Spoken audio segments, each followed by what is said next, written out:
Hello నమస్కారం అండి.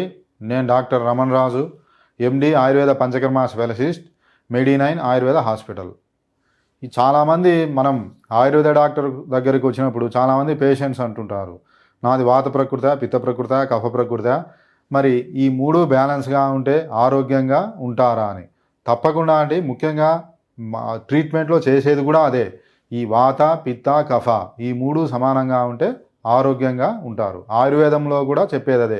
సమదోషం సమాగ్నిత్య సమధాతు మలక్రియ ప్రసన్నాత్మేంద్రియామన స్వస్థ ఇత్యభిధీయతే అని చెప్తారు. స్వస్థుడు లేదా ఆరోగ్యవంతుడు అంటే సమదోషాలు, అగ్ని సమానంగా ఉండాలని, ధాతువులు సమానంగా ఉండాలని, అదేవిధంగా మనసు, ఆత్మ, ఇంద్రియములు ఇవన్నీ కూడా సమానంగా ఉంటే అతను స్వస్థుడు అంటాం.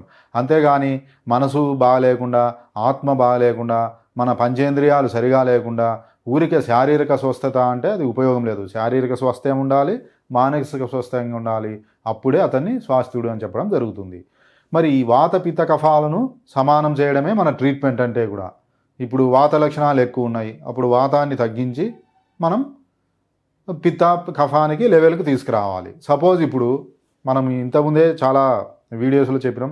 ఇప్పుడు కొన్ని వాత లక్షణాలు ఉన్నాయనుకోండి. వాతానికి ఏమేమి లక్షణాలు ఉంటాయంటే మెయిన్గా రూక్షత్వం అంటాం ఆయుర్వేదంలో. రూక్షత్వం అంటే డ్రైనెస్.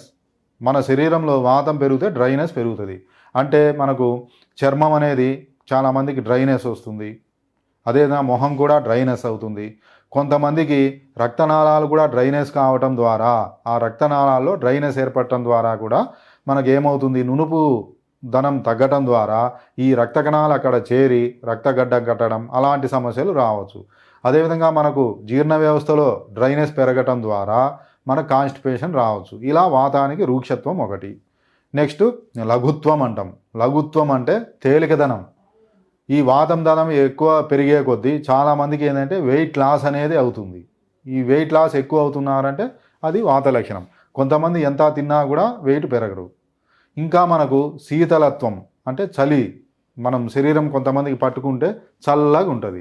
ఇది మనం శీతత్వం కూడా ఈ వాతం యొక్క లక్షణం. అయితే ఆయిలీగా ఉండి శీతత్వం ఉంటే అది కఫ లక్షణం. అట్ట కాకుండా డ్రైగా ఉండి శీతత్వం ఉంటే అది వాత లక్షణం. చాలామందికి శీతాకాలంలో ఈ చర్మం పగిలి డ్రైగా ఉంటుంది. అట్ట పగిలి డ్రైగా ఉంటే అది వాత లక్షణం. అలా కాకుండా చాలామందికి పట్టుకుంటే ఆయిలీగా ఉంటుంది, మృదువుగా ఉంటుంది స్కిన్, దాంతోపాటు చలి ఉంటుంది, అది కఫ లక్షణం. అదేవిధంగా ఇంకా మనకు వాత లక్షణంలో ఏముంటుంది, చలత్వం ఉంటుంది. అంటే కదలిక, ఒక చోట ఉండరు.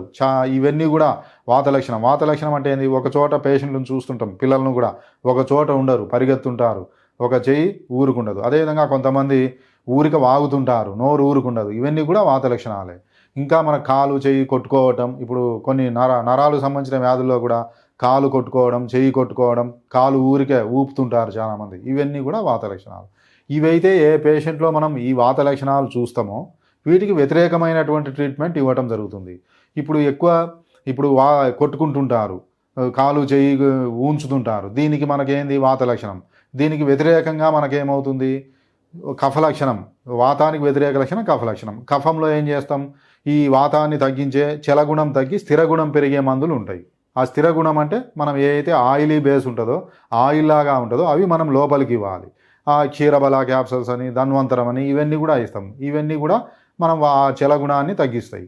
అదేవిధంగా మనం ఇంతకుముందు అన్నాం రూక్షత్వం అంటే డ్రైనెస్కు ఆపోజిట్ ఏంది ఆయిలీనెస్. ఇవన్నీ కఫ లక్షణాలు. అట్లా ఆయిలీనెస్ ఉండే మెడిసిన్స్ ఇవ్వటం ద్వారా వాతం తగ్గుతుంది. ఇలా మనం ఎగ్జాంపుల్ చెప్తున్నా, ఇలా మనం ఈ వాతానికి ఆపోజిట్ కఫం, కఫానికి ఆపోజిట్ వాతం, పిత్తం అనేది రెండింటికి మధ్యస్థంగా ఉంటుంది. ఈ లక్షణాలను బేరీ చేసుకొని ఏది పెరిగింది దానికి ఏం ట్రీట్మెంట్ ఇవ్వాలి, అలా ఇచ్చి ఆ పెరిగిన దాన్ని తగ్గించాలి, తగ్గిన దాన్ని పెంచాలి. ఇలా మనకు బ్యాలెన్స్ చేస్తే ఈ వాత పిత్త కఫాలను ఆ పేషెంట్ యొక్క లక్షణాలు ఏ విధంగా ఉన్నాయి, ఏమేం పెరిగినాయి, వాతం పెరిగింది, కఫం తగ్గింది, పిత్తం మధ్యస్థంగా ఉంది, అప్పుడు మనం ఏం చేయాలి, వాతం తగ్గాలి, కఫం పెంచాలి, 2-3 బ్యాలెన్స్ అయితే అప్పుడు మనం ఏ వ్యాధి అయినా కూడా తగ్గుతుంది. ఆయుర్వేదంలో ఉండే సూత్రం ఇదే. ఆ మూడింటిని బ్యాలెన్స్ చేయడమే చికిత్స కానీ పంచకర్మ ట్రీట్మెంట్ కానీ. కాబట్టి ఈ లక్షణాల ఆధారంగా మనం ఏమేమి తగ్గినాయని గుర్తించి దాన్ని బట్టి ట్రీట్మెంట్ చేయడం ద్వారా ప్రతి వ్యాధిగ్రస్తుడు కూడా మనకు ఆరోగ్యంగా అయ్యేటటువంటి అవకాశం మనకు ఉంది.